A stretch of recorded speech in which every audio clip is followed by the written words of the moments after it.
नमो नमः students, welcome back BBVN online class. आज हम पढ़ेंगे षष्ठः पाठः। क्या नाम है उसका? समुद्र तटः, यानी समुद्र का किनारा, समुद्र का तट। तो बच्चों ये जो पिक्चर्स है, ये देखो यहाँ पे, ये सब देखिए। यहाँ पे देखो बच्चे किससे खेल रहे हैं? कंदुकम से खेल रहे हैं ना, फुटबॉल से, कंदुकम से खेल रहे हैं।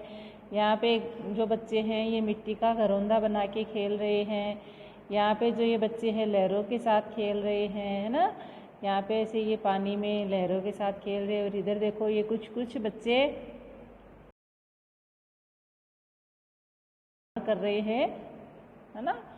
तो ये सब आनंद ले रहे हैं किसका? समुद्र तट है, यानी समुद्र के किनारे का। ठीक है। तो आपने भी कभी ऐसा कोई समुद्र के किनारे पे एंजॉय किया है क्या, इस तरीके से? और या कोई छोटी मोटी नदी के किनारे, जैसे किनारे पे जब हम छोटे होते थे तो गीली मिट्टी से घरौंदे बनाते थे, ऐसा कुछ प्रकार का ये एक चैप्टर है, समुद्र तट है। तो चलो पढ़ते हैं। एषः समुद्र तट है। एषः यानी यह समुद्र तट है, यह समुद्र का किनारा है। अत्र जना पर्यटनाय आगच्छन्ति। अत्र लोग पर्यटन के लिए अर्थात घूमने के लिए आते हैं। केचन तरंगति, केचन यानी कुछ लोग तरंगे यानी लहरों से क्रीडंती खेलते हैं। कुछ लोग, देखो अभी यहाँ बताया था मैंने कि कुछ लोग लहरों के साथ खेल रहे हैं, ये खेल रहे हैं ना। तो कुछ लोग लहरों के साथ खेल रहे हैं।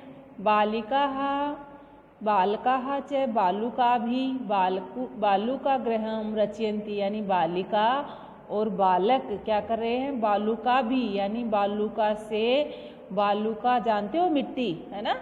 बालुका से बालुका गृहम, बालू के घर, रचयन्ति यानी बना रहे हैं। कुछ लड़के और लड़कियां क्या कर रहे हैं?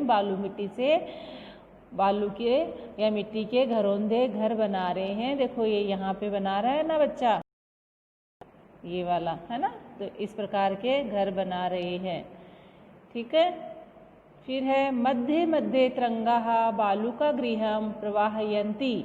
अब समुद्र के किनारे वो लोग बना रहे हैं, मिट्टी के घरौंदे बना रहे हैं। तो वो समुद्र की लहरें जो है, मध्य क्या है, बीच बीच में जो लहरें हैं वो आती है पानी की, और वो उनके घरौंदों को बहा के प्रवाह आती है। ऐसा क्रीड़ा प्रचलति एव, यह जो खेल है चलता रहता है। प्रचलति एव यानी चलता रहता है, इसी प्रकार चलता रहता है। समुद्र तटा न केवलम पर्यटन स्थानानि, यानी ये जो समुद्र का किनारा है, समुद्र जो तट है, ये नहीं केवल पर्यटन के लिए ही नहीं है, ये यहाँ और भी कुछ होता है। क्या होता है? अत्र मत्स्य जीविन है। अत्र यानी यहाँ, मत्स्य जीविन यानी जो मछलियों से अपना जीवन यापन करते हैं, उनको बेच करके, मछुआरे, है ना।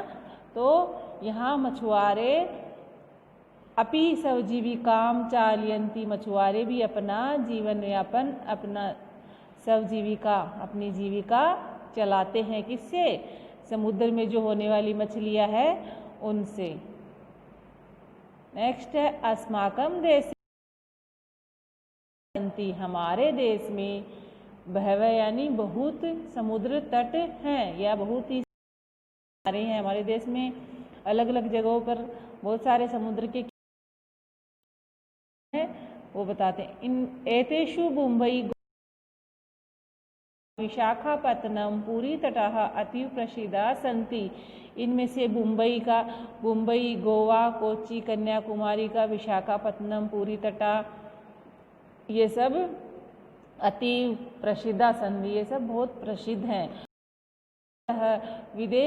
विदेशी के पर्यटके भी समधिकम रोचते, यानी जो गोवा का तट है वो विदेशी पर्यटकों के लिए सर्वाधिक रोचते हैं, उसको लुभाने वाला है, अच्छा है, सबसे अधिक अच्छा जो है गोवा का तट है विदेशी पर्यटकों के लिए, है ना।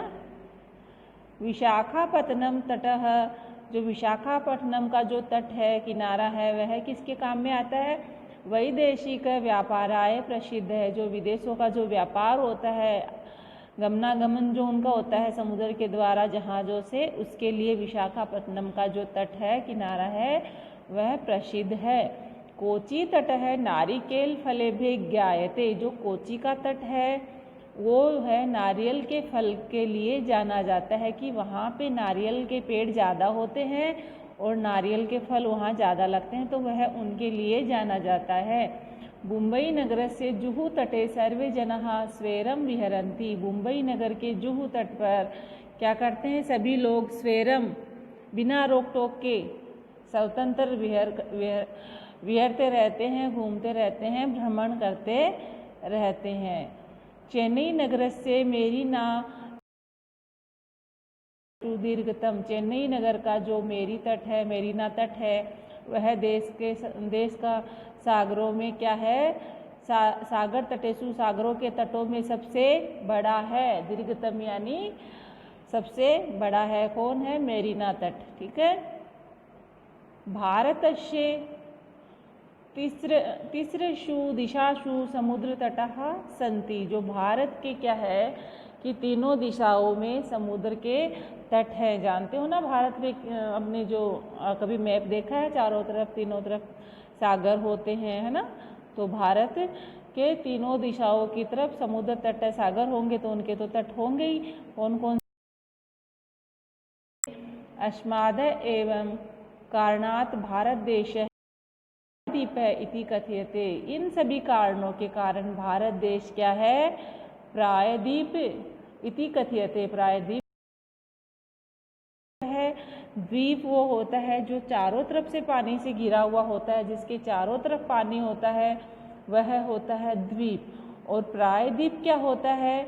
द्वीप के जैसा ही होता है, इसीलिए उसको प्रायद्वीप बोला जाता है कि द्वीप के तो चारों तरफ पानी होता है, लेकिन प्रायद्वीप के चारों तरफ तो नहीं होता है, परंतु तीनों तरफ पानी होता है, इसलिए उसे प्रायद्वीप कहा जाता है। तो भारत के भी तीनों तरफ, तीन दिशाओं की तरफ पानी है, समुद्र है, तो भारत को भी क्या बोला जाता है? प्रायद्वीप है।